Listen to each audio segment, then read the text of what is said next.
हमार चलल बाया हमारे ही चली। ढेर अइले गइले गुंडा माफिया कटने बाहुबली। केहू के बस के चीज नइखे। इहा राज हमार चलल बाया हमारे ही चली।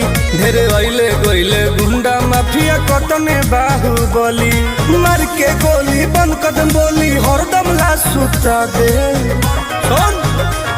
माहौल जवन बदलियो के दुनिया से उठा दे। माहौल जवन बदलियो के दुनिया से उठा दे।